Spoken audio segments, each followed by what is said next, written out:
Hi, I'm Jason with Harrelson Trumpets. I'm in our Denver showroom. I encourage you to come visit us because you can check out horns like this and everything around me. So today we are looking at a prototype that I built in 2014. This is stamped on the underside, HT44, and it was made in Minneapolis, Minnesota before we moved to Denver, Colorado. I'm going to demonstrate this horn with 3 different mouthpiece setups. So we're going to do some all-around work.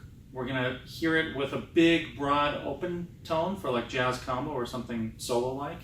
And then we're going to also play this horn in the upper register for like lead and big band type playing or other situations like salsa, commercial work. So let me give you an overview of this horn and a little background. First off, the HT series was a series of prototypes that we built, and we stopped building those around 2014 probably.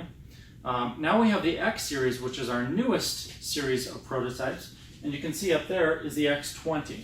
Down here is the X17, and we have many more. There will be 100 X series horns. That gives me an opportunity to experiment with different designs, just like I did with the previous H series. So it's important to know the Harrelson history because I started building horns in the early 90s, and most of those were prototypes. For instance, in our showroom here, on the other side of the camera, we have a few up on the wall. Some of them are the earliest horns.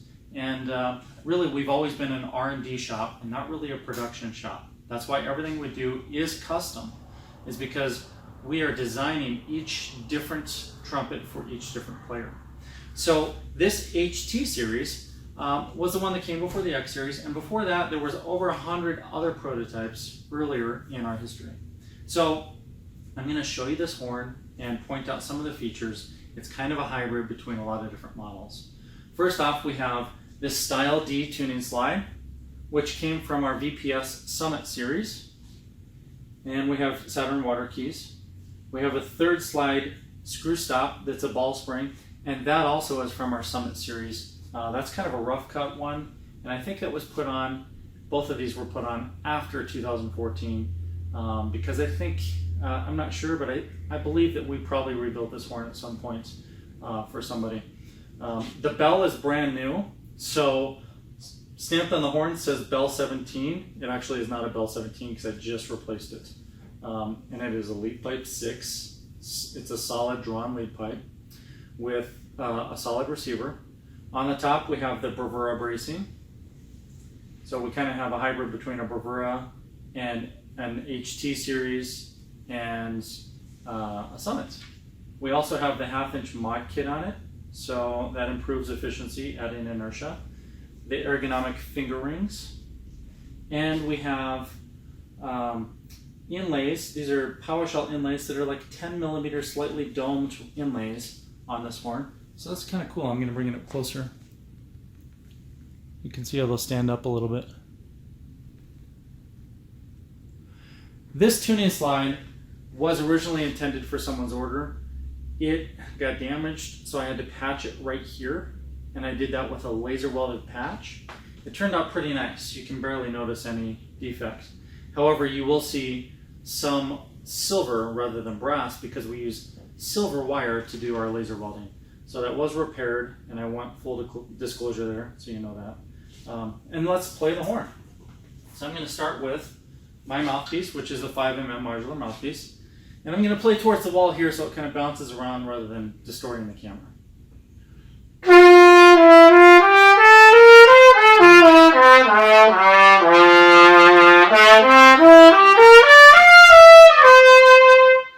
Alright, so I'm going to pull that slide out a little. That is a standard size mouthpiece. I'll play a few arpeggios.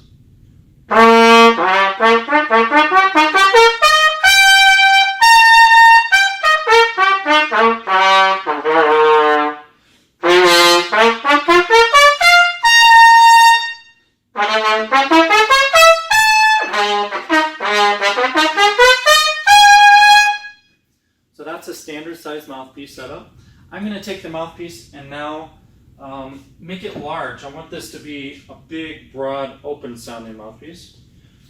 So I'm taking it apart. I'm going to pull out the cup and the throat, and I'm going to put in a triple cup And on the throat, I'm going to put in a 190-22, which is fairly large. It's bigger than probably most mouthpieces you've ever played in terms of the throat size. On the back bore, I'm going to change that out, and now we're going to make this a 22-37. So what I'm holding now is going to create a much bigger, warmer jazz combo type sound.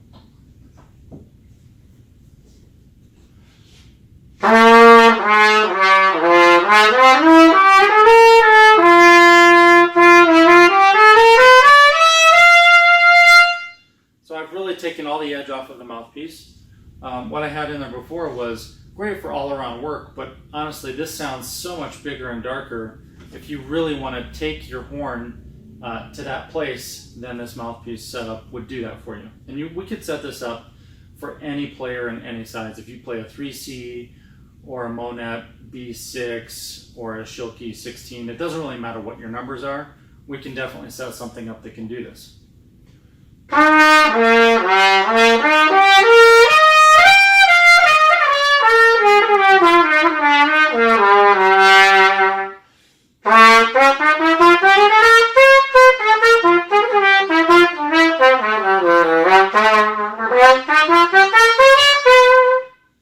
So that is really big and warm and diffused. I love the feeling of that triple cut because it gives you the security of hitting each note, but it softens the attack. The throat is much bigger and it produces this big warm sound. And then the back bore is so big that it actually kind of frays the edges of the tone. Okay, so now I'm going to take my mouthpiece and set it up for lead work. So I'm going to take that combination out. So I've got my throat and cup out of there. I'll remove my back bore. And this time I'm going to put in a shallower cup. So this one is an E. And it's only one size more shallow. And then I'm going to choose an E compression throat. This one is E141 20S. And the S stands for sizzle because it was designed to give you kind of a sizzling effect in the upper register. And for the back bore, I'm going to choose a 20-33, which is tighter and it should project much more focused. I've got it all back together. Let's see what happens. Hopefully I don't deafen myself.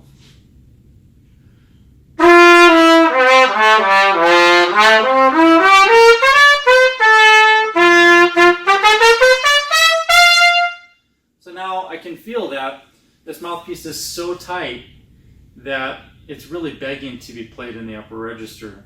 It's not going to be the best sounding sounding mouthpiece in the lower register, but I can still do that.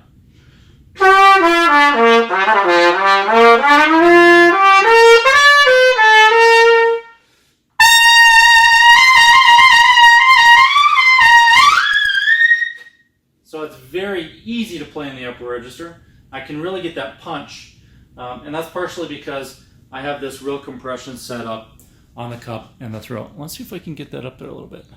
Yeah, so you can see that. It's fairly tight. It feels comfortable though. It's not too tight for me. It's very easy to play high notes. So if I were playing lead in a band, whether it's commercial or salsa, Latin music, or even a big band, this would be a great setup, and it would all work on this horn, the HT44. I want to thank you for joining me. I encourage you to visit us here in Denver, Colorado. You're always welcome. We have clients that fly in the morning and go home in the afternoon. We're happy to pick you up at the airport if you need a ride. And I guarantee you're going to have a great experience visiting our shop. If you can't visit, you can always call us and you can speak with me personally. And I will walk you through which of these many horns might fit your preferences the best. And of course, make sure that fits your budget. And we're here to build your dream horn, whether it's something on the wall or something we build you from scratch. All right, I'll see you next time.